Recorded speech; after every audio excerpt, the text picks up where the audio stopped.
that it will happen to them. Americans are very, very good about slipping into denial. And it's one of these things to where it's kind of like, well, I know that Jake's house up the street got taken out by the tornado, but that's not going to happen to my house. Ben, how do I say your last name? Gilliland. Gilliland. Like land of the Gillies. Ben Gilliland has lived about 6 different lives. He started out designing lighting for rock bands, then funded some earliest software companies in Silicon Valley, including the first spell checker. And now he holds patents for fiber optics. And somewhere along the way, he became a licensed contractor in Hawaii and built fireproof, earthquake-resistant house on the side of an active volcano. In 2017, he and his late wife, Holly, co-founded the Palili Housing Association, a nonprofit climate-resistant housing, a nonprofit developing climate-resistant housing. After Holly's passing in 2025 into future-proof property intelligence, a public benefit corporation he personally invested $2 million into. That uses AI to give homeowners property-level clarity on climate risk and specific blueprints on what to do about it. The numbers behind it are staggering. $27 billion weather disaster hit the US in 2024. Insurance premiums were up about 82% in high-risk zones. Insurers are pulling out of entire states. And yet most homeowners have no idea that verified home upgrades can unlock about 5 to 50% premium discounts. Futureproof closes that gap, using AI to assess risk at an individual property level and tell you exactly what to fit, how to pay for it, and what discounts you'll earn. The company won the Best Property Climate Risk Intelligence Platforms of 2026 from Build Magazine, and Ben is currently raising a $9.5 million Series A. Ben, welcome to the show. Thank you very much. I appreciate it. How are you doing this morning? Pretty good, but we're about to get into some really nitty-gritty things, and I don't know how good we're going to feel about it afterwards. But oh no, it can either make you very encouraged that there's something that someone is trying to focus a spotlight on this problem, because it's pretty much kind of been swept under the rug. And don't worry about my pronouncing my name. It took me until I was 10 before I could pronounce my name. And I always tell people, I'm originally from Memphis, Tennessee. So I grew up in the South here, and they have an old saying about when you get tongue-tied, it says that my tongue got behind my eye teeth and I couldn't see what I was saying. This is a great saying. So I do have to ask this one question because I ask all of my guests the same question. What's a truth in your industry that people do not want to admit? That probably that it will happen to them. Americans are very, very good about slipping into denial. And it's one of these things to where it's kind of like, well, I know that Jake's house up the street got taken out by the tornado, but that's not going to happen to my house. Somehow or another, you're immune to, Mother Nature's wrath. And what it comes down to is it's a casino. So you take the attitude, I'm just going to push all my chips into the middle, which is your house. And here, that's fundamentally kind of your biggest piggy bank that you're planning on cashing out at some point in the future. And so you're betting all your chips that it's just going to hit the guy's house next door. And the insurance market has already figured this out. If you can't get insurance, then what are you going to do? If you have a mortgage over here and you don't have insurance, you're in default. You go into default, now you're dealing with having basically a dead mule. And how in the world are you going to be able to deal with the fact that now you're going to be in a foreclosure? And what we see is that there's this very vicious economic risk that the political will is not there to even talk about it. I don't know if you follow some of the various trades, but it's like they're pulling all the monitoring buoys out of the ocean. We have 300 buoys out there that we spent $400 million to put in place. They still got another 10 years of active service life, but they report information you don't want to hear. So you go into this situation where denial is the plan, and denial is going to get you in trouble. So the biggest problem is that the public is grossly undereducated about what this topic and what the risks really are.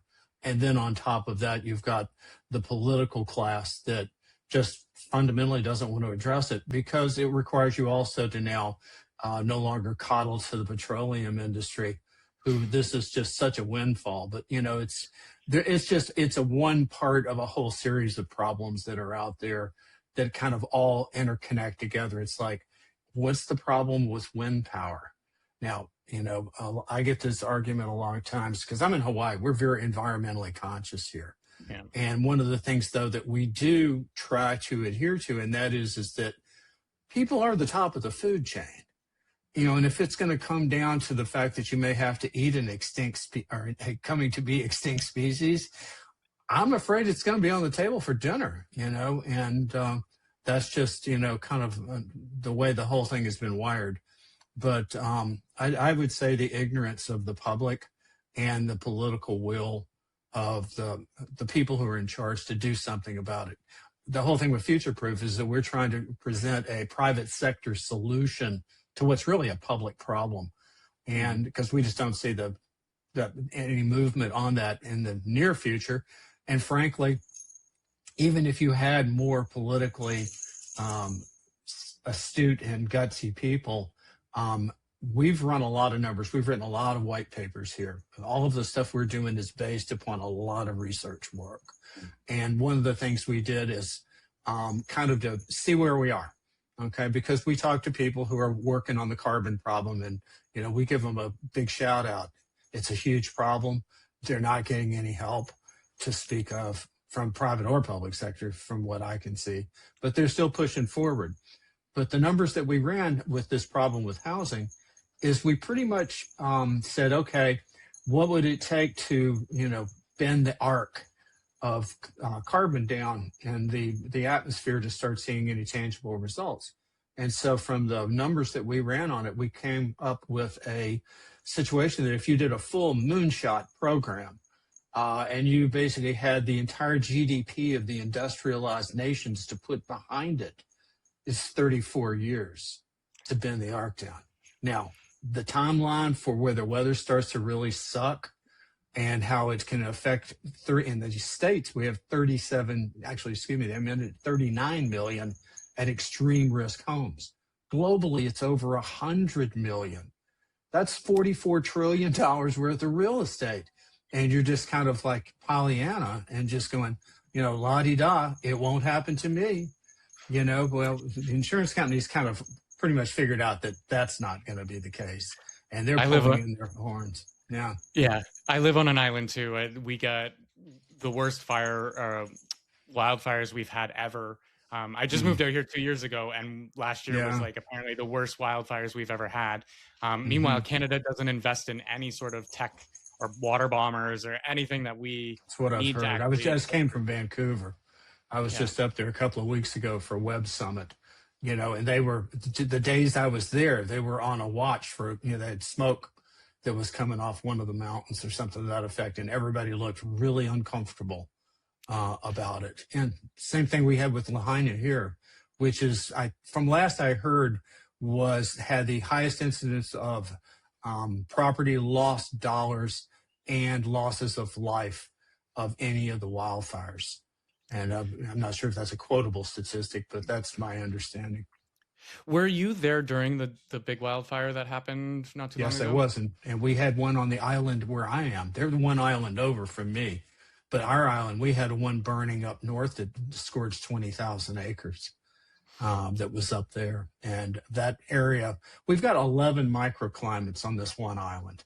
It's hard for people to even name 5 microclimates. And frankly, I'd have to look them up right now if I had to be quoted.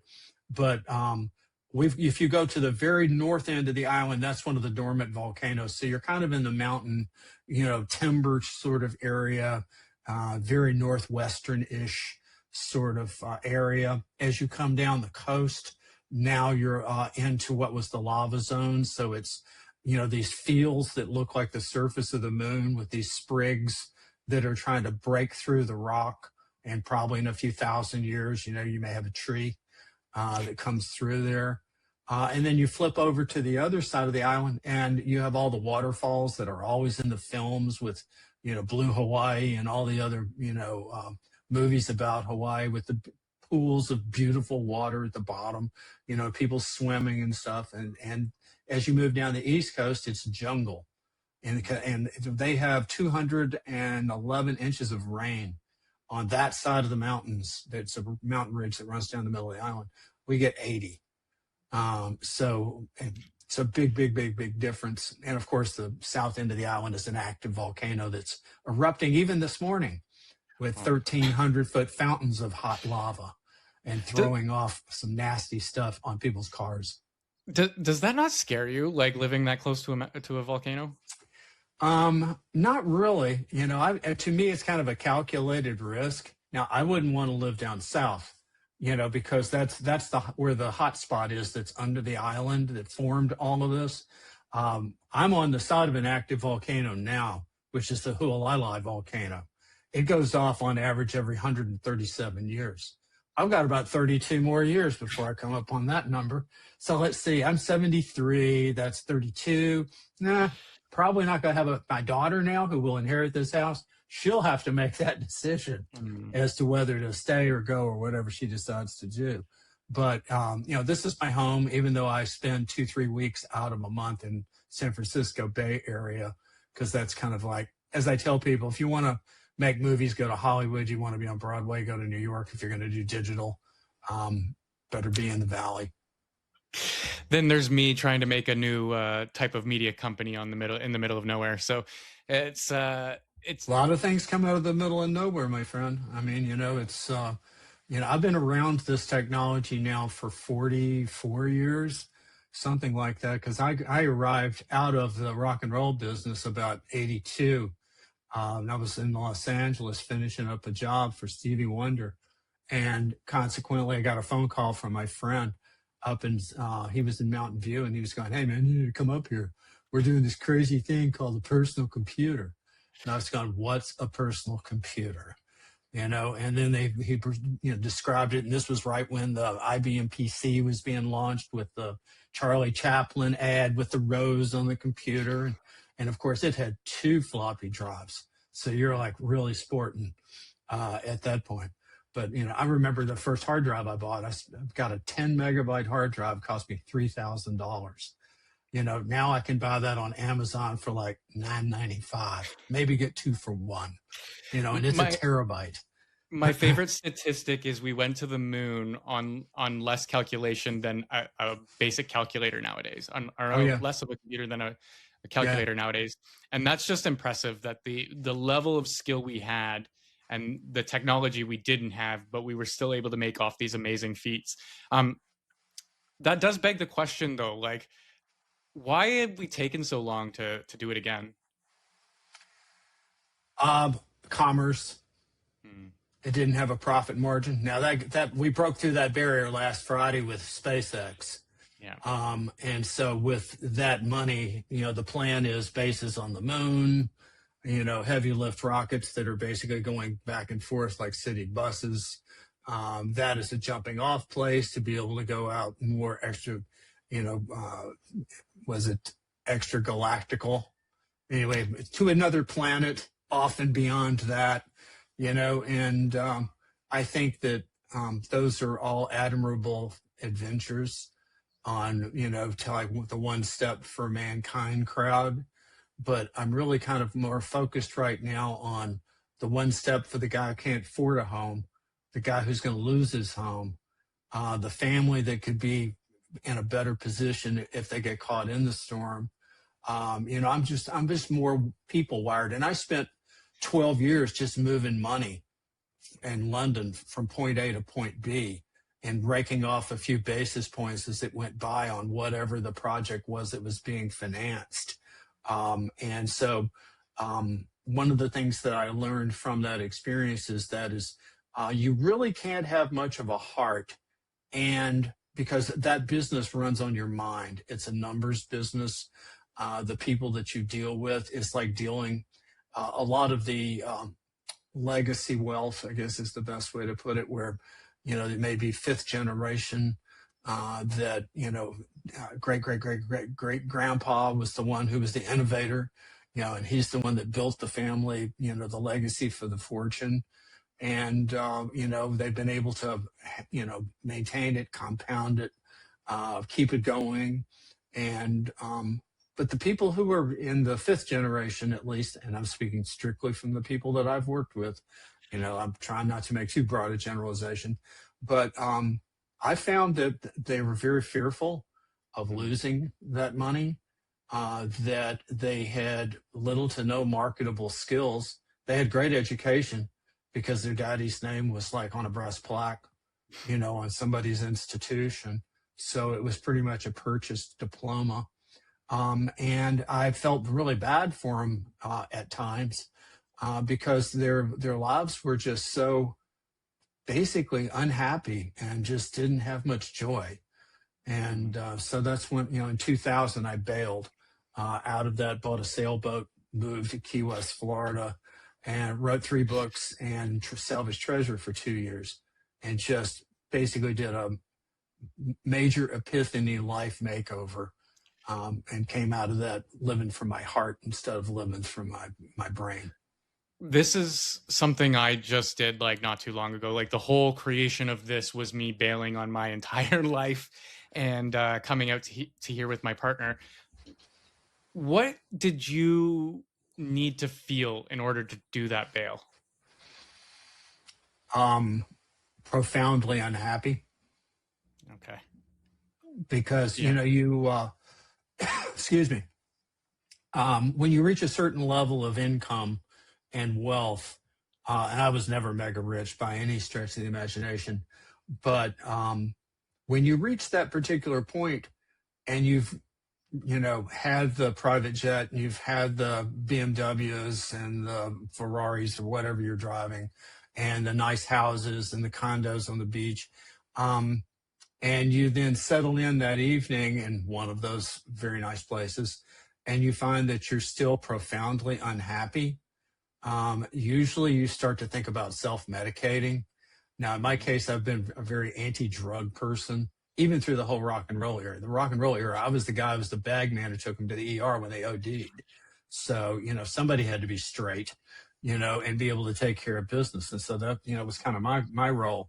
But when you start to think about what makes you happy, and you'll start to find that those things are kind of like I don't know what the best metaphor would be, a very temporary fix. It's kind of like when the new wears off of the car or the plane or whatever it is, you still got to get up the next morning and say, what's going to bring me joy today? And I just found from my experience with dealing with rock stars, dealing with money people, dealing with the largest egos on the planet, which are computer programmers, and then dealing with, dealing with all sorts of people, you just find that it's smaller things, it's simpler things, it's the things that when you get up, you're kind of going, okay, now, how can I take this one day? Because I'm not going to be guaranteed another one. Tomorrow never arrives. It's kind of like a thief. It just kind of sneaks in the next day and it relabels itself as today, and so when you get that, you do wake up that morning. What am I going to do today that's going to give me joy?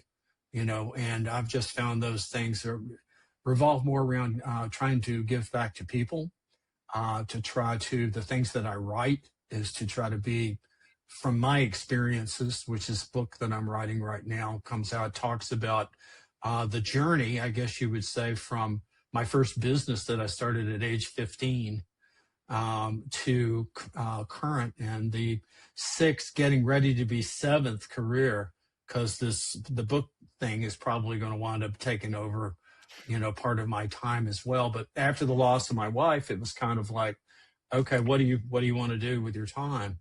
And she's the one who taught me how to pay it forward. She was the most pay it forward human being I've ever known or have even heard of. Now, she also did it so discreetly and so quietly. There are probably tons of people out there every day who are giving back or paying it forward. But, from my experience, when I saw her take a homeless person in, give them a place to stay, a job, buy them a car, and pay for their education. And now they're a fully tenured professor. Okay, how many people are willing to put their money where their mouth was? And she was one of those kinds of people that, there's one woman that I went to her graduation for. She had her double masters that she graduated about 3 weeks ago from, and she would have been aborted had it not been for my wife stepping in and saying, well, what do you want, to the mother? Do you want the child? She says, absolutely. She says, well, great, we're going to have a baby. And so consequently, she fulfilled on that one in spades. And, it was just a remarkable thing to watch, especially the graduation when that kid went across the platform. That would have been a ghost, would have never happened. So, I think the pursuit of joy is really a much better way to live out your days, as opposed to chasing the paper money stuff. It's just because it's an addictive situation. You see that really very much on display these days with the income disparity. And this is on a global level, not just in the States, but you have all this concentration of money, and you go and you say, well, how much did they give back to the community? And you find out that most of them, it's like zero. Yeah. Okay. It's like, oh no, I need this to go to Mars, or I need this to, build my rocket to compete with the guy who is building his rocket, and I think they all know that we're playing with fire with AI. And of course, I've been involved. I wrote a white paper on AI 4 years ago, I guess it is now, which the theme was, it was for executive committee work. And it was like, well, how do you maintain guardrails for AI with public companies? And of course, that when you go through the 25-page executive summary, the bottom line is you can't. Yeah. Because you can't take billions and billions of dollars of shareholder money and not give them a return on their investment, because otherwise you will be punished. Your stock will be punished. Your directors will punish you if you're the chief executive. And so, it all flows back downhill. But I think what we're dealing with goes beyond economic. I think it goes beyond sociological impacts. I think it comes down to, in all candor, I think it's going to deal with the nature of man. It's going to deal with us as a human, and particularly our relevance. Because after you start thinking about what I refer to as must-topia, no one will have to work. Everything's going to be fantastic. I don't agree with that at all. But think of all that free time that you're going to have. Yeah, standing online to be able to get a loaf of bread? What am I doing with this spare time? They go, oh, well, you can do art, and you can do writing, and they paint this picture of this, like I said, this utopia, and as I was saying on a interview with some people the other day, have you ever seen the movie The Time Machine with Rod Taylor? Okay. Yep. If you remember that the main theme was, as you went forward, there was a major, catastrophe at some point, and society was divided into two groups. One that lived underground, which was the Morlocks. The other ones that lived up above that were the Eloys. Well, the Eloys are walking around in togas and peeling grapes, and just things are just wonderful utopian stuff. And then the siren blows, and so many of them go into the underground to become dinner. So, you're just kind of going, let's hope that that's not an outcome. But, which, for me personally, it's highly unlikely. Just by virtue of, even though I come from a long line of long livers, as they say, with my mother was 97, my grandfather was 98, my grandmother was 101. So, my genetic telomeres test, if it's to be believed, says I'm 59 genetically. So the odds are that, okay, let's do the math real quick. Yeah, I can break three figures, odds are, unless I decide to adopt some bad habits. And of course, a lot of people adopting bad habits just because of the stress of life. And that's hard to get our message through too. I'm sorry. Go ahead. It was one of the things that I'm weird because I'm one of those people who want to live forever, mainly to see the progression of humanity over time. Like, I just want to know what's going to happen. Like I keep on saying, I want to be the face of Bo. just somebody that's in the background that kind of gets to see and kind of push people in the correct direction. And now I'm a software engineer by trade. Mm-hmm. AI has made me more human. By allowing my cognitive ability to run in the background, I can now go out and actually interface with people a lot easier than I used to be able to. I used to be afraid of people. And now I'm a tourism consultant for my town, trying to build up the tourism industry here. But I see the two sides of this coin here, where there's going to be too many people going pure digital and too many people going not digital enough.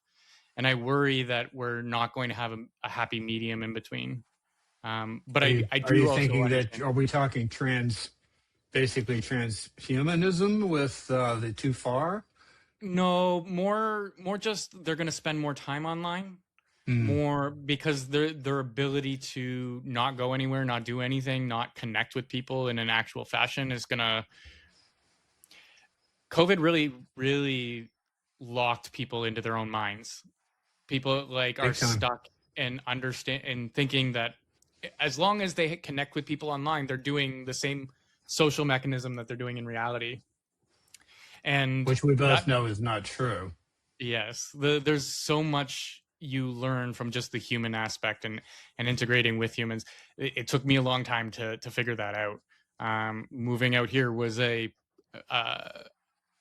a benefit, but it was also like me taking my own life into my own hands and saying, you know what, like I need more nature, I need more people, I need more community. So I moved to a Mm-hmm. town of 3,500 people. Mm. And the first thing that happened was our neighbor was at our door telling me all about the town, what to do, where things That's are, great. all about my Yeah. house. Yeah. I felt Well, that was connected for very the similar first when I time. moved to Hawaii 12 years ago. And the town I live in is 13,000. So it's a little bit bigger than yours, but it's a fishing village, on the water. And when COVID hit, it just devastated the downtown area. I mean, you basically used to have, a situation where it would be, okay, here's a restaurant, here may be a souvenir shop, here's going to be a cosmetics place, very diverse groups of tradespeople who are in all these little shop module things. And now it's like a restaurant and vacant, a t-shirt shop. Then it's a restaurant, vacant, and then you had, of course, the speculators that have come in here and driven up the values of stuff.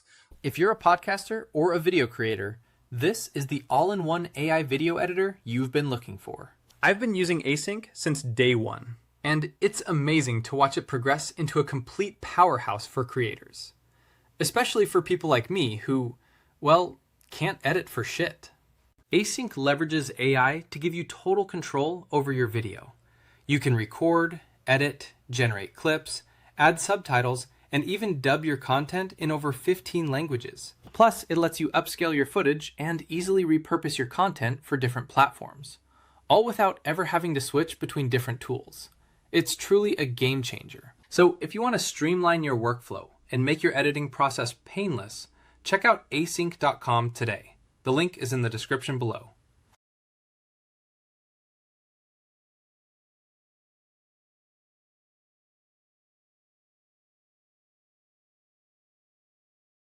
A lot of private equity came in during the times of COVID, bought up housing.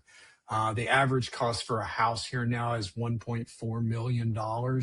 And that's going to get you probably a single wall structure that may be less than 1,000 square feet sitting on a, $6,000-7,000 postage stamp size lot, and what it's created here, just like the wealth disparity pretty much everywhere. I guess we're just a typical case in point. We have more wealth on the west side of Hawaii Island here than the entire state. This is where all of our billionaire friends have decided that they're building their bunkers and their fortresses, and it's a little frightening in a way, that because they know what the AI implication sociologically is going to be. When you start just slicing and dicing huge sections of the middle class job market, the people who have gotten their college education, they're already into their careers 15 years or whatever the case is. And you just start saying, well, I'm sorry, we don't need this 700,000 person group anymore. And when you do that, the implication of it sociologically, economically, all of it is just going to be a huge, huge problem. But in this case, of course, human beings don't seem to do a really good job of learning from history. We're not really good at that. We have about I'm going to be generous and say a 40-year memory, but they don't teach really history in schools anymore. So, I mean, it's kind of like you see some of these TV shows or these people who do reels online, to where they'll go up to a Gen Xer or, even a Gen Y or whichever gen they want to ask. And they'll say, well, can you name the 3 branches of government? And you wind up with one of those answers as being an In-N-Out burger. It's just, I know that's a, exaggerated example, but you watch these things and your mouth just goes agape, as to just how uninformed the public has become. And I think that social media is probably one of the worst things that's happened to society. And of course, I came out of the late 60s with the summer of love, and people were doing lots of drugs and, social revolutions, in the States here, the Civil Rights Acts and the marches of 65 and 68 and the assassinations that kind of went with some of that. And what you're kind of left with is a curiosity as to whether or not we're walking down a similar trail that is going to put us into a Marie Antoinette moment with the people who are fundamentally hoarding. And I have people, capitalists, can argue with me all you want. I'm more than happy to take you on. I'm just dealing with the numbers. Okay, what do you think if you economically do this and you say that all this efficiency is going to make up for the difference? Okay, that's just like that guy's betting his house. You're pushing all your chips in and say that this is not going to have that sort of impact. But, if you watch, there's 2 or 3 reels that are circulating out there to where they've interviewed the major AI, executives and stuff like that. And they are so hedgy in terms of, and they try to play word games, and I think that they assume that everybody's just going to go, oh, okay, that's all right. I can, it's not going to be a problem for me. I have a little bit of hope because I'm building with these tools. I basically say there's going to be somebody in their basement that comes out with the best model. I don't think any of these CEOs are going to come out with the best model. I think it's going to be somebody who's dedicated to building something fruitful. And I see the Vancouver people up there are trying real hard to give the Bay Area a run for their money. I was incredibly impressed. I was introduced by some people that actually are trying to build up that area. And of course, the government has put several $1 billion into building a big data center, supercomputer. There's 100,000 younger tech people who have moved in there, lots of entrepreneurship that's been transpiring as a result of it. And I really walked away just with a very fresh and optimistic view that somebody out there is saying, we've got to have guardrails. Yeah. We can't just let this thing run wild. General intelligence is dangerous. When it writes its own code, it gets more dangerous. I've been privy to some information that, without getting into NDA territory, is very indicative of where this thing could go wild. And it's almost like the China syndrome that we all talked about with nuclear reactors, several decades ago, that, oh my God, if it melts through the bottom of the containment, it'll burn its way all the way to China. And go watch the documentary on Chernobyl, where you've got hundreds, if not thousands of square miles of land that's just fallow. It's like, it's like it's a novel. It's some dystopian movie where, the day the earth, stood still or something. But in this case, that's real life. That's a real place. And it's really uninhabitable. Here's something I don't say out loud much. I forget half of what is said in a conversation while I'm still having it. And this is Plod. I backed it back when it was still a Kickstarter. So I've been using this thing since before most people even heard of it. It records all of my meetings, my calls, whatever, and turns it into a clean summary with decisions and action items already pulled out. And it's not just the card. They also have a wristwatch slash necklace version that I can wear, clip it, or drop it on a table, hands free, while I'm still looking at the person instead of my notebooks. The best part, I own the notes. I'm present in the room, and the summary is done before I even leave it. I've been on this since day one for a reason. If your brain leads conversations like mine does, the link's down below. This thing I actually use every day.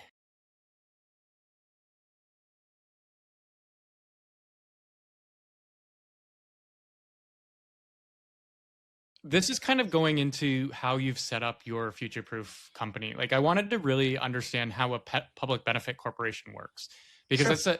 I'm trying to build a media company that's essentially protects the creative, but still like keeps the vision without losing out to greed, essentially. So I'm really interested in how you've set this up. So can you tell me a little bit about what a Sure. public benefit company is? Well, of course, we spun out in March of 2025 from a pure nonprofit. So that was the roots of this. It did a lot of the research work that's gone into what Futureproof is doing.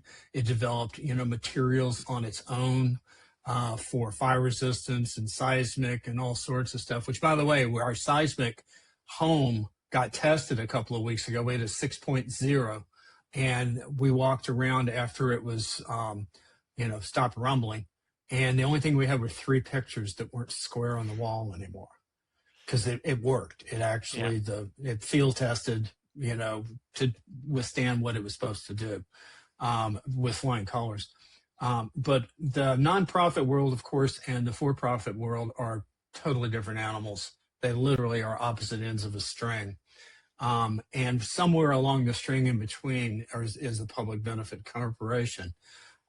There, you do have some investors that are more reticent to want to put money in it, because it basically means that you can't be as greedy, you can't be as profit centric, and as a result of that, they tap out.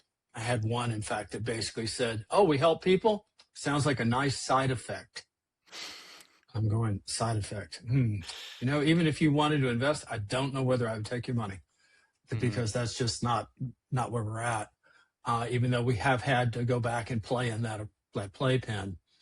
So what you have in our case, we're incorporated in Delaware, which has the best rule set.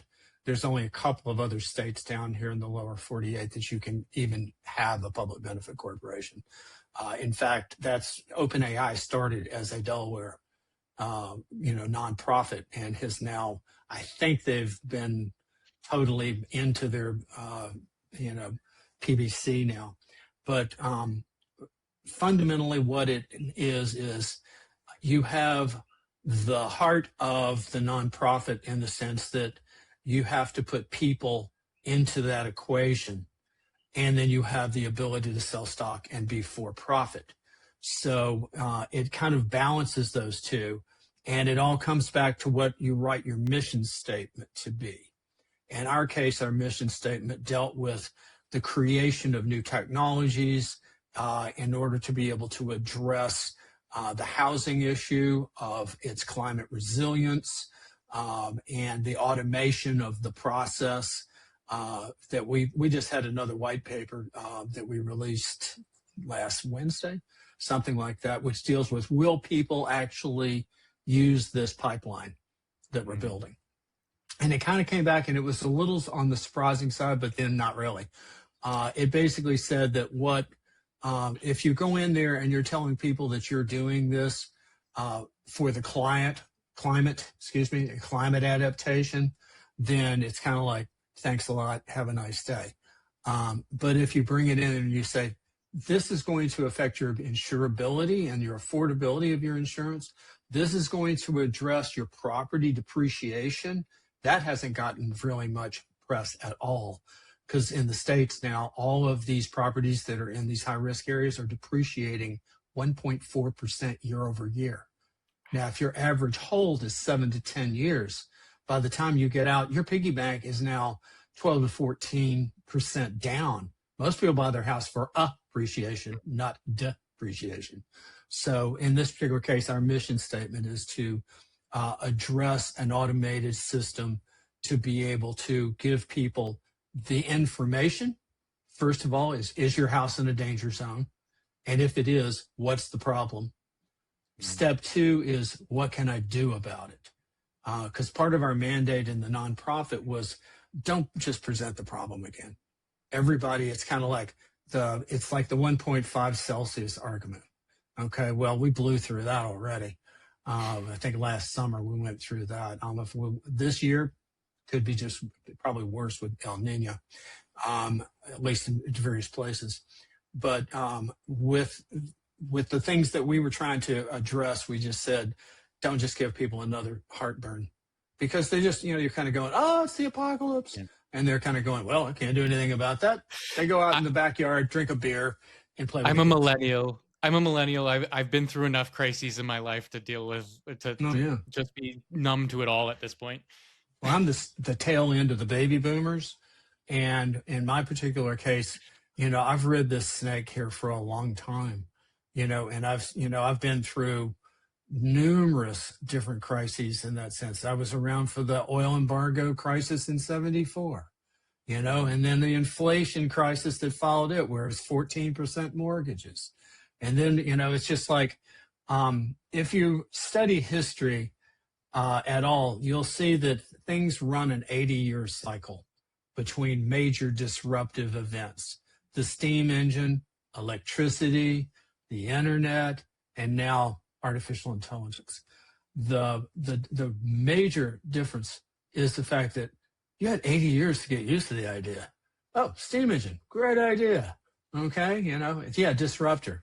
And the same thing as you move forward with all these events, you have time for, it's like you shake up one of those snow globes, and there's all this snow and stuff that's floating around inside the globe, but then you put it on the table and it all settles to the bottom.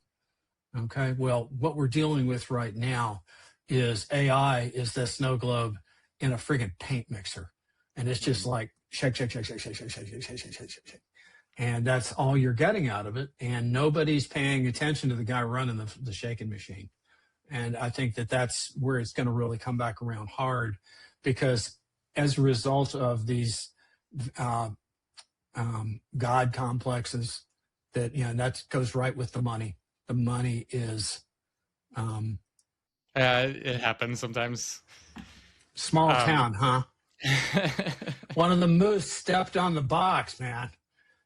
Surprisingly enough, we do get gigabit speeds out here, but sometimes it does crash.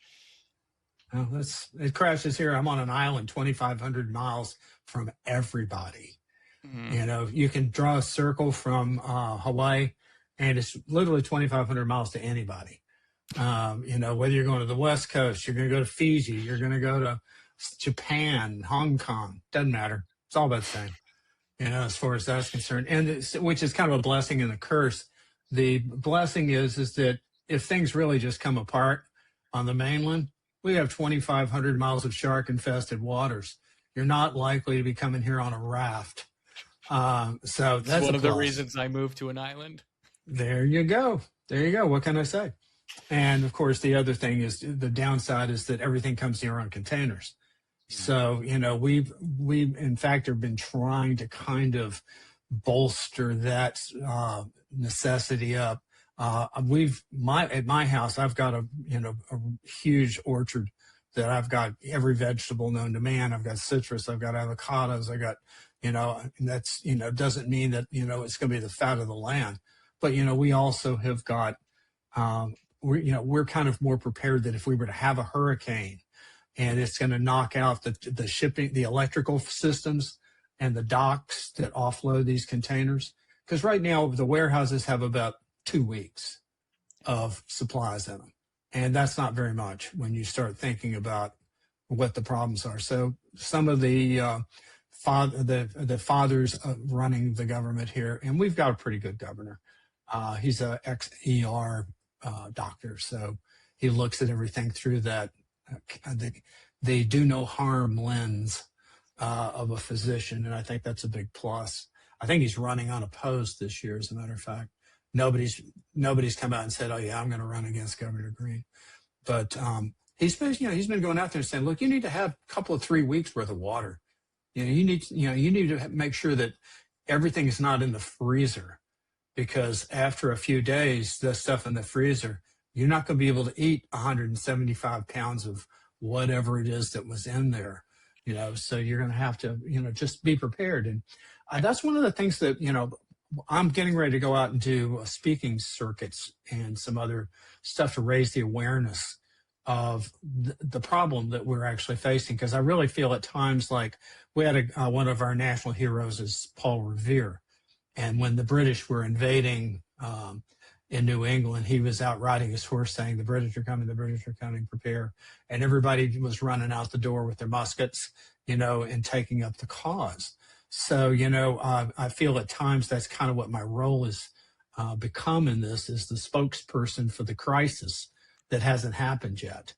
And of course, a couple of years ago when we started all this, going more public with it, every time we had a disaster, I'd say about half the time I get a phone call, and somebody saying, "Well, was there anything we could have done about it?" And of course, we've spent 7 years working on what you can do about it. And mostly for the early part is focused on new construction. And it's only really for 3 years, maybe going on 4, and at this point, that we looked at what can we do for existing homes and structures. What are some of the ways that you can make your home more resilient to this stuff? Well, we have 7 or 8 major disaster crises that you could be in a zone for, at least one, within these 39 million homes that are out there. So the easiest one for people to usually grok is the one for wildfire. And in that particular case, what's your house made out of? What's the roof and the walls made out of? Have you got a 30-foot minimum perimeter that's cleared and non-flammable to try to keep that away from it? Do you have just things as simple as fine mesh screen over your vents, your dryer vent, your foundation vents, the vents for your roof and your attic and stuff like that? There's the average house we've estimated can be remediated for probably between $20,000 and $40,000. And that 40,000 is really at the top end of the average. A lot of these come in at 10. A lot of these come in. I've had some that we've run, scales on, and they were like $8,900. And they also were in areas that were not in super critical risk. So you have risk, but then you also, back to that casino scenario of what are my odds?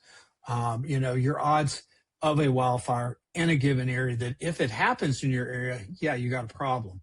But traditionally, if you want to, or statistically, you're at the third ring of the risk. So now you can say, well, I've got these problems. I've got to fix these things on my house. Well, great. This year, it's going to cost me a total of $8,000. Great. I'll spend $2,000 this year and then $2,000 the next year. So, we provide a person with from the front end of this system is return on investment, whether they're grants, and we're doing a low interest risk fund just for mitigation. So let's say that you're a $20,000 fix.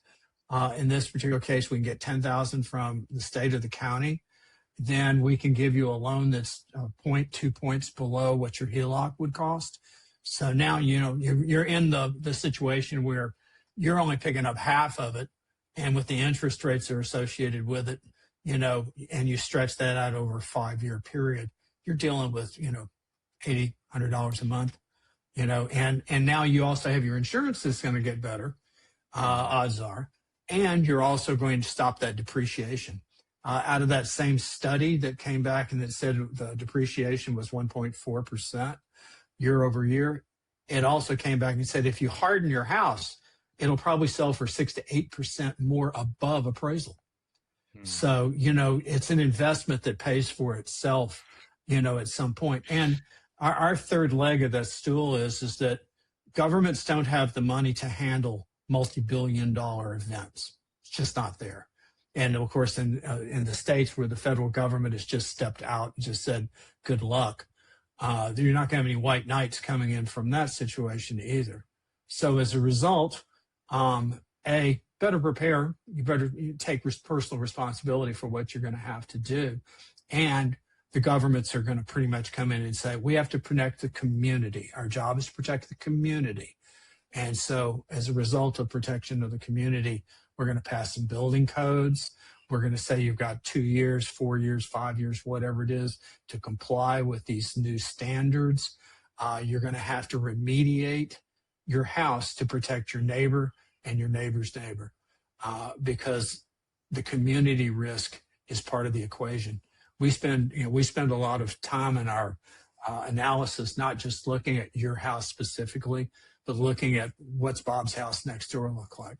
What's Sally's house look like across the street? What's that 300 acres of high-risk timber, pine trees, which is basically liquid creosote and turpentine? What's that going to do for the first row of houses that back up to the forest? These are all, you got to zoom out. I guess Canada does that a lot better because we have a $40,000 grant to upgrade your house for these types of things. It's called the Greener Homes Loan. And it's a $40,000 loan at 0% interest over 10 years. Oh, wow. Yeah. That's a great deal. And we got solar on our roof because of it. And my partner's like, it's not worth it. And I'm like, we're having $8,000 to $12,000 electricity bills. At $400, we can now just like bring that electricity bill down to next to nothing. And we got an asset on our house that basically allows us to upsell our house. And on top of that, we get to pocket the money, the difference. It's hard to— Sounds like a deal. If you do the work yourself, it would probably be an even better deal if one is handy or has a desire to be handy. Yes, I'm not that person, unfortunately, although I try. I can do it, but I don't have the desire. In my case, it's just, I get grief all the time. If my daughter's saying, so how many hours did you spend in your studio today? And I was going, pretty much all of them. In that sense, of course, it works. It runs this cycle because when I'm traveling, I'm really active. I'm doing a whole bunch of different stuff, seeing people.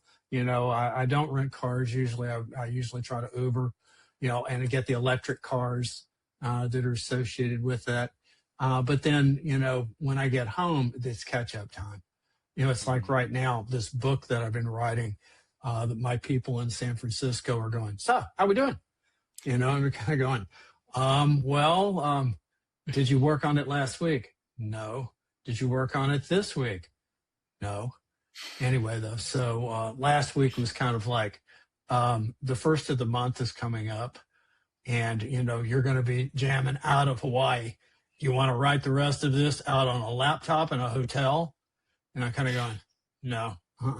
So anyway, but it's this weekend, I got about a third of it in final form. So the other 2/3 will, by the time I get on the airplane, should be in other people's hands to deal with the next step that goes along with that. I'm writing a book myself, although agents don't like it because I'm writing it with AI because I suck at writing. I can't write for shit, but I can talk to an AI and have it recongeal my thoughts into proper layout. But it's essentially talking about how we're bleeding digital into reality. We're not it's talking about what I'm trying to express in terms of people not really understanding that their online identity is not the same as their offline identity. And using AI to kind of figure yourself out is kind of the thing, but it's a narrative nonfiction on how my life kind of went. There's a lot of argument in the publishing world about this. In terms of, if you're going to start saying that AI cannot be used, then you're then going to have to say, okay, well, now we're not going to be able to use the spelling checker. We're not going to use grammar checkers. We're not going to use a whole series of tools that have been around now for decades. The question is, how do you use AI? Now, in my particular case, first of all, I type 95 to 100 words a minute. So for me, I would love to think that I could do it on a dictation. And sometimes I do use that late at night if I'm, have a chapter idea or something else that I need to deal with. I'll use the dictation in my iPad. But it's more frustrating than it is productive when I go back to read that the next day and all of a sudden, where I was trying to take a position in a sentence, I'm all of a sudden taking a possum, and it's just, no, this just doesn't work. So the way I did it was I structured out exactly how I wanted the book to flow. And then each chapter, I basically said, this is what I'm going to ask me these questions, or like a list of questions related to this, allow me to answer them, then reformat the answer so that it makes sense coherently. Like I did it very step by step in terms of putting it out. And when I read it, are you using Chat GPT for that? No, Claude. I use Hermes, and I've built my own model router. So I basically built my own. I built my own structure for how my agents run, and now it's just basically using it, playing back and forth with it. So I'm actually model agentic. But you sound like you're pretty much down that path. There's a new product that came out that I haven't tested yet, to be honest about. It's called Publish. And it basically, they have two different avenues you can pursue down it. One is, if you're an expert, you can use it in order to bring all your research material in. If you're like a vertical nonfiction topic, and it will basically put all those pieces together for you and give you a first draft. And if that draft looks good, then you can basically, it'll go straight to the Amazon on-demand press if you want to do that. So for, I think, a lot of people, that will probably be a good product for them. In my particular case, well, of course, I use everybody. So I haven't got any one favorite. I will say that the other day I said, okay, I'm going to give Claude, OpenAI chat, and Gemini the same graphic to create, and there was no question that chat was vastly superior in text to imagery. Of course, then again, if that's all you're doing, you can go out to Adobe and Firefly and a whole bunch of different people, which I've got them all. So I use different ones for different things.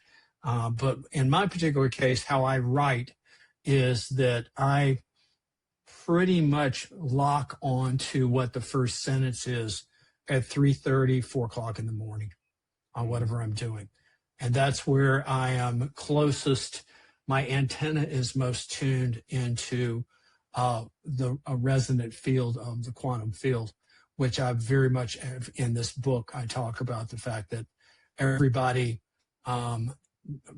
my theory is that when you have that first joining of a sperm and an egg, what really initiates the process to make a human is that spark that comes in from the quantum field, which, of course, everything, including us, is made out of resonant energy.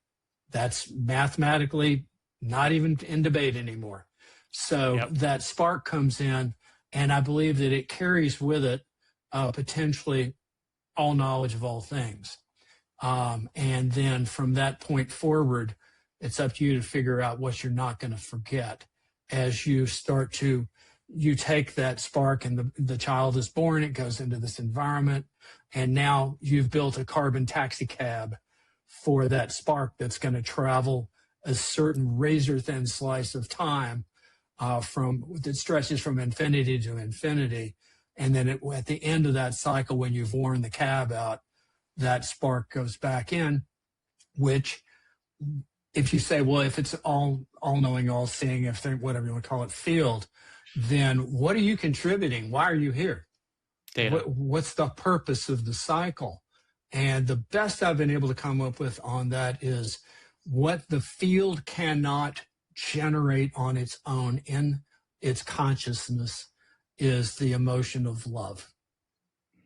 and that's what you're carrying back is the experientialness of having been in this holographic projection that is created out of all the same stardust that goes along with it. So that having been said, I think that you still have a capacity to tap a lot of that. And I've spent a long time now trying to take that dial on my radio and get the static out of the way to where I can hear whatever that feeling is, that gut sense.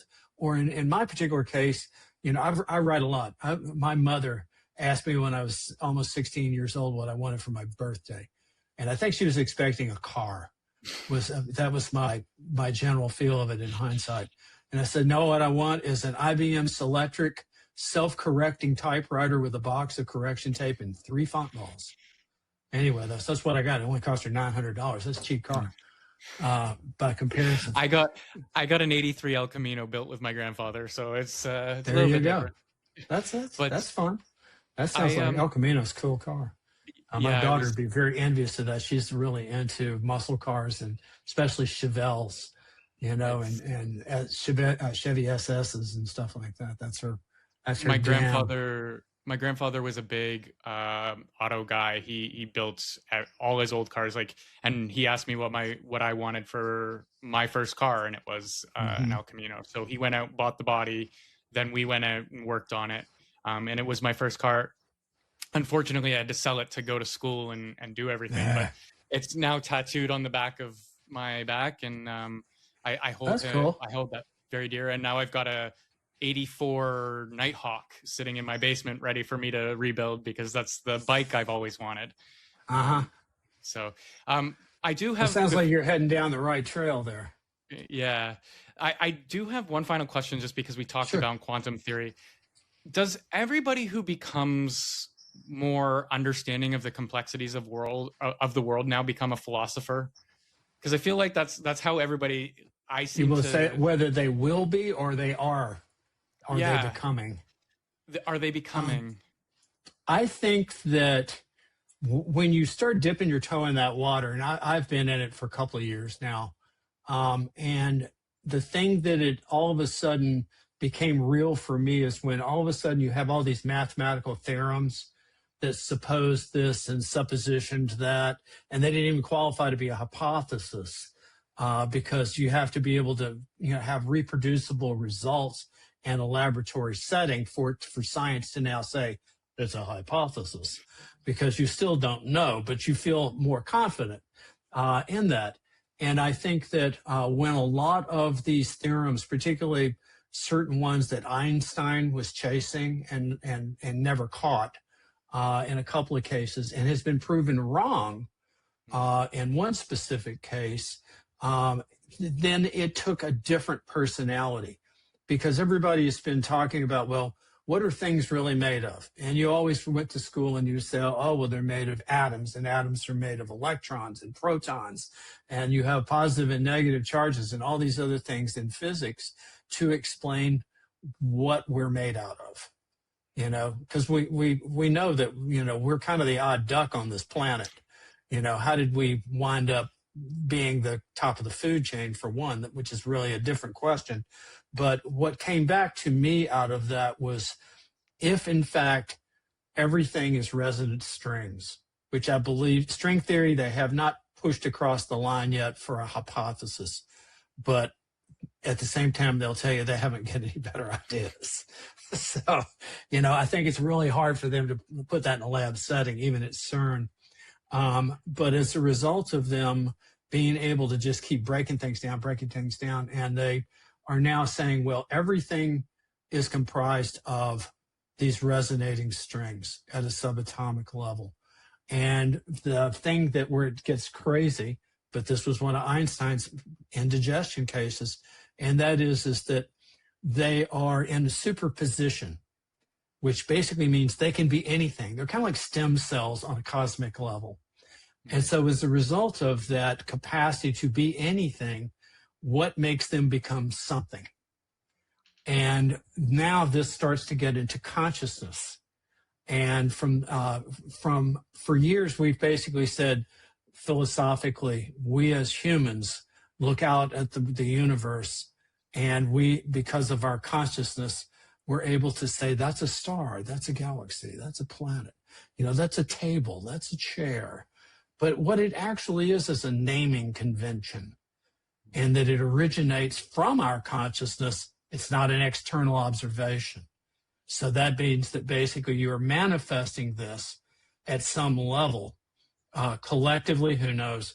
But the models basically kind of break down now that it's probably a projection, a holographic projection, and that as a result of consciousness, which is an area I'm really diving into now more deeply as the science has evolved.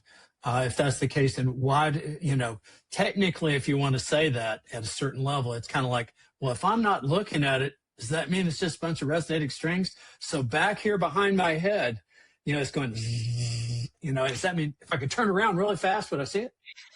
And of course. Localized realism was what did it for me. The paper on localized realism really just brought everything together for me. This is where I think that people all of a sudden who have an open mind and they all of a sudden say, well, I guess we have come quite a way in this area of science. And if these things are true and mathematically, which of course we define what mathematics are, if we have kind of brought things to a certain level of knowledge or conclusion, then that really kind of affects a lot of stuff. Religion gets knocked out of the box. That's one of the harder ones. One of the things I've got in an essay that I've been working on has to do with the parallelism of all of the origin stories. And when you start putting them in a quantum context, they all share the same in and outs. They all share the purposes of the in-betweens. And of course, people are going, well, Christianity didn't say that. I said, you need to go to the red letter Jesus, okay? This guy was, without question, plugged in. I mean, to a much higher source. Now, he's been unfortunately saddled with a lot of baggage of various carpetbaggers who have figured out how they can make a buck. I mean, I'm still trying to figure out Jesus never said, give me 10% of your money, okay? But I did trace down the one that's about the rapture. That was the Schofield Bible. That didn't happen until 1934. Okay, when all of a sudden all the good people are being taken up and the rest of us are being left down here, which of course by whose judgment is making this call, anyway though. So, but again, it's just there's an archaeologist that I just heard from the Diary of a CEO. He just interviewed an archaeologist who is having a surgery, but he talks about how there was a loss of civilization. Humans date back way further than we've ever even discussed as a species, and that there might be something under Antarctica that gives us a little bit more information. So I'm very interested in the discoveries we're doing in Antarctica right now. That's possible. That's actually on Earth. That's the last place that we really haven't been able to peek and poke and prod and probe. But all I can say right now is based upon the climate information we have from IBM Climate Intelligence, which is where we get all of our forecasts out to the year 2100, just hang around. There's actually land under Antarctica, and somebody sent me an email the other day, and this is where with AI and stuff, it's getting really difficult to ferret out who just made something up and what's actual fact. And this was that apparently last Wednesday, the core of the magnetic poles in the center of the Earth flipped, which is not an unknown thing. It has happened before, but for it to have happened last Wednesday, and it hasn't exactly hit the New York Times. At least I missed that section, that would probably be kind of covered on the front page a lot of places. So you kind of have to know where do you get your information? Is it a reliable source? And it's becoming more and more hard to do that. I do think that where they have to tag all of these AI creations of, they take this guy's head and stick it on this guy's body and then puts both of them in a compromising position. You're kind of having to go, okay, great. It's just another meme. I'm bid on the blockchain technology to solve that problem, but unfortunately, crypto and blockchain, it's hard to separate that between people right now. Everybody sees. No, they basically see it as all as crypto. We're looking at and have written a white paper on the building of this green bond fund to low interest financing to do that on blockchain. Yeah. And there's some people doing real estate funding or real estate syndications with tokens that are in Europe, in Poland particularly, very successfully. And of course, even BlackRock has ETF funds that they're running out there that are running on blockchain, but they don't tell you it's running on blockchain because of that stigma. The identification layer with zero knowledge proofs is just absolutely insane technology. And once we start implementing that as a base layer of truth, I think we're golden. But the problem is getting people to actually leverage the technology to identify without identifying, and that's the problem. That'll be great until we hit quantum. Yeah, quantum's going to change. That's a huge game changer. Now, fortunately, access costs. IBM. I asked them one day. I said, "Well, if I wanted to use quantum computing, because we're crunching massive amounts of information, what would be what's the tote going to be on there?" And they were going, "Well, right now we've gotten it down to where it's $48 a minute." I'm going, tempting, but thanks, I'll have to pass. How many million tokens can I buy for $48, let alone taking it up to the level of usage that we would be burning through it. Now, like all technology, it'll continue to come down. But I think the biggest problem that they've got, I think they've whipped the qubit one in the sense of being able to do error correction with qubits. But I think where the problem now lies is the operating system. Somebody's going to have to write some way to deal with yes, no, and maybe. Maybe it's a very large field of unknown. Yeah. So how do you focus that down into a something that you can go write code on, like C+ or Python or something or other? It's just we need really smart people starting to work on it. The problem is, in order for us to work on it, the technology needs to be cheaper. It's a catch-22, unfortunately. And it's damn hard to be able. It's just, I don't know what else to say as far as it. It's a very, very difficult, issue to deal with, particularly since right now everybody's focus is on AI. And I think it's taken some of the gilding off of the rose for the situation with quantum. Although you've got some players out there that are still diligently working on it. IBM, of course, is invested heavily in it. But again, I think you're going to be dealing with a situation that it's out on the horizon line a lot further than AI. And what transpires with AI is going to be really, I think the nail will be set within 3 years, personally. Now, and what I'm more concerned with is the socioeconomic aspects of that event, because you've got major corporations that today are already acting as if this is God's gift to efficiency. And efficiency is just another name for, I'm laying you off with no support structure. And when you start seeing 8,000 people here, 10,000 people there, and it's all in the name of AI, and the fact that, being in that business and knowing what's happening behind the mirror, it's not working out all that good at this point in time. There are a lot of these people who were flipping over to it have brought people back to work, because it was just, it's not there yet. It's right now a lot of marketing hype. It makes pretty cartoons. How I write with AI is I write what I do. I use it as a glorified editor. But, I've been writing for 45 years. So for me, I blow through. It's like I wrote 179 pages this weekend, and then I edited that in the sense of being, because it's great for moving things around.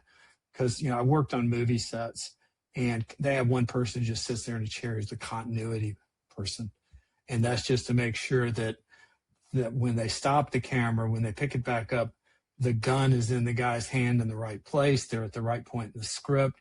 The feeling that's supposed to be conveyed, so that when you splice all these events together, it flows as it's supposed to in terms of storytelling.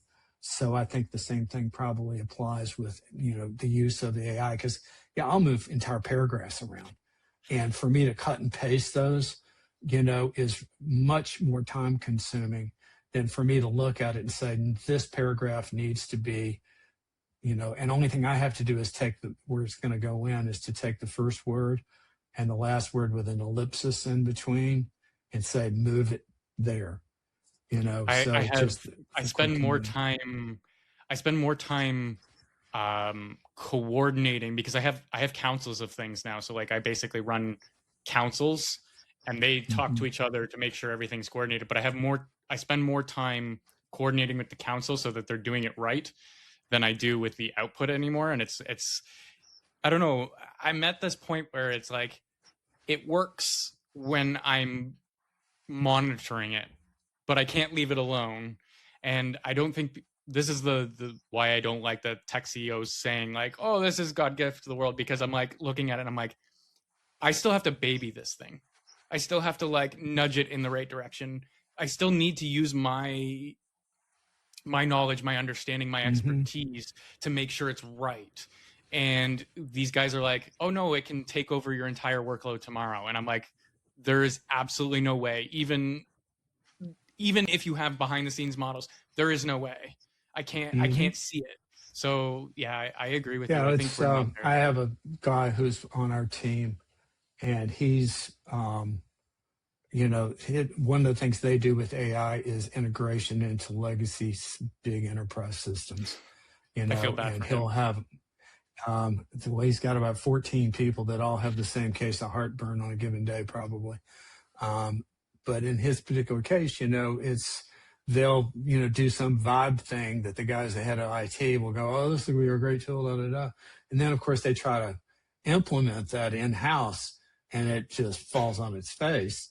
And so then they send them the vibe thing, and they turn it into a real product. And I'm not knocking Vibe. Vibe's, I think, actually very clever. I think same thing as Claude Code, or, was it Codex is the chat version. But each of these AI companies seem to be settled into their silos.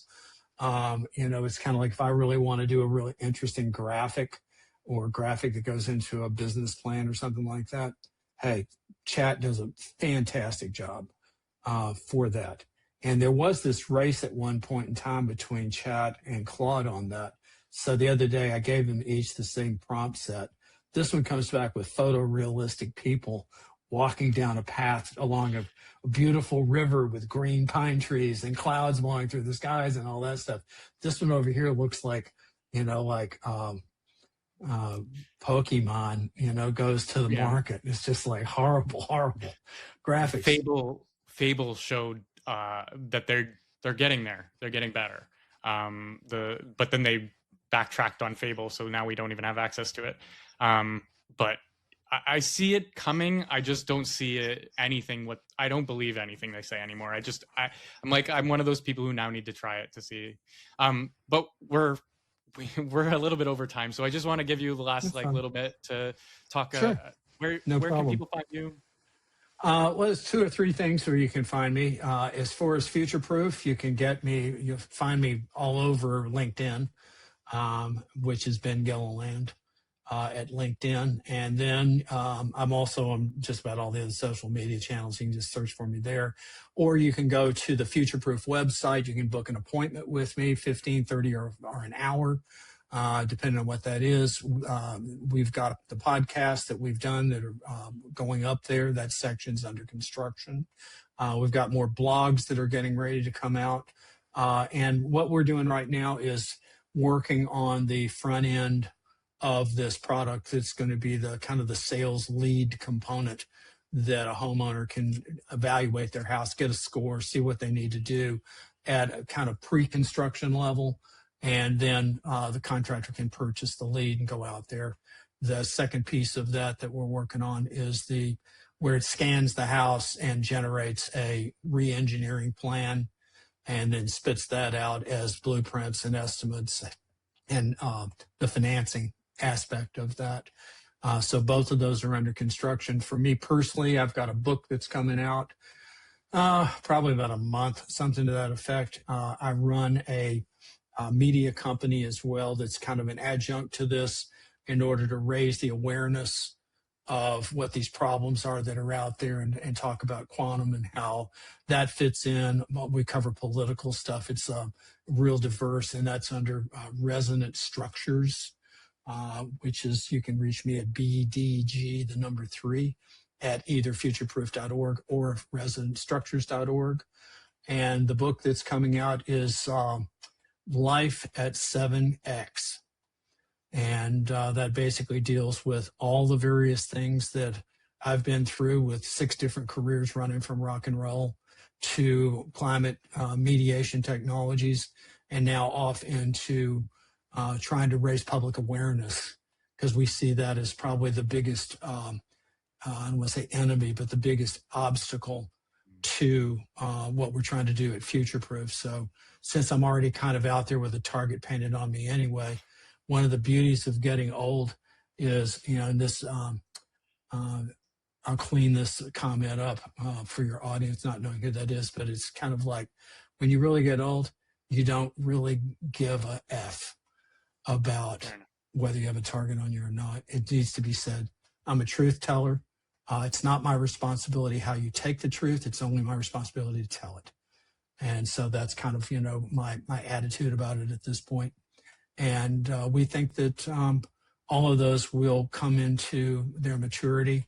We're having to fight the capital markets, which are, super high on building 875 data centers that are going to take 97 billion gallons of water a year to cool. And so we've got a series that's coming out over on the resonant structures side as a 3-part series about one of which is who owns your water. Most people are not aware of the fact that over the last few years, private equity has purchased all the bottled water companies. All the water rights that are underneath a lot of land have been purchased by D.H. Horton, big home builder.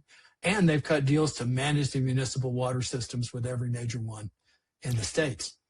Don't forget, Idaho, I think, has a municipality that also requires you to pay for the water rights that fall on your property as well. Yes, that's correct. Yeah, it's kind of like Poland Springs is one of the largest water companies on the East Coast, and they pump millions of gallons a day out of the ground to put into bottles and sell to you.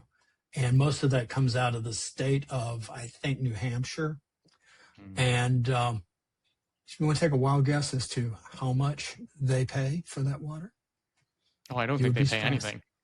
Oh, no, $34,000 a year.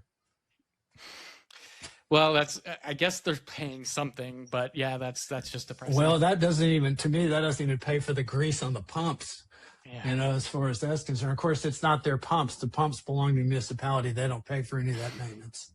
So that's the other side to it. Yeah. Yeah. Anyway. We're going to have to see a sea change here. And either you're going to have the people who are building the bunkers, they think that they're going to survive in. And I don't know if you ever see any of Scott Galloway's stuff. Scott's super, super smart guy. Anyway, he was saying the thing that they don't realize is that, people will get fed up. It's happened before. They will come up to your door with pitchforks and torches, and they will basically leave you bleeding on the steps while they rape your wife. That's a quote. And I'm just kind of going, strong. Our RCMP actually released a report that warned the government that our people are getting to the point where we're going to revolt. So it's getting bad. But yeah, I like I said, and that's where I think the security bunkers are coming in too. I mean, we had Mark Zuckerberg, who built one over on Kauai, and the plans were top secret. He's bought 7,000 or something acres over there. And so he basically built a house, and the house is on top of this bunker system that's underneath that. And people, of course, these things leak out, especially here in Hawaii, where he's not exactly a very popular fellow. He tried going to court and taking over Hawaiian homelands because they inherited it 1,000 years ago. So he was saying, got a deed? Got no deed, and you got to sell it to me on the courthouse steps. Not exactly a great way to meet your neighbors, as far as that's concerned. So, but anyway, though, he claimed in the media that it was a 5,000 square foot hurricane shelter. First of all, a hurricane shelter that's 5,000 square feet. How long do you figure you're going to be down there? Storms usually blow through in a few hours, and especially one that's equipped with a nuclear blast door and a full surgical facility, and I could go on. And from what I gather, it's a lot bigger than 5,000 square feet. There's a TV show called The 100 about that. Oh, is it? Okay. I figured you were going to say preppers, where everybody's out there burying dried mashed potatoes. I'm very much a fantasy, nonfiction guy. Like, I really can't stand I can't stand reality TV. It really drives me nuts, even though my partner is a big reality fan. But there's so many scenarios that have been played out in TV. So anyways, I will make sure everything's down in the comments down below, or the details down below for the audience. And to everybody out there, I hope you please like, comment, subscribe, and reach out to Ben. I'm sure he'll be great. I like to talk to anybody on this topic. Public education is kind of what I'm focused on, especially for the next 3 months, since we're going to have a lot more storms this year. Yeah. All right. So everybody out there, thank you for listening, and stay weird. Thank you very much. It's been nice to do it. Take care of yourselves.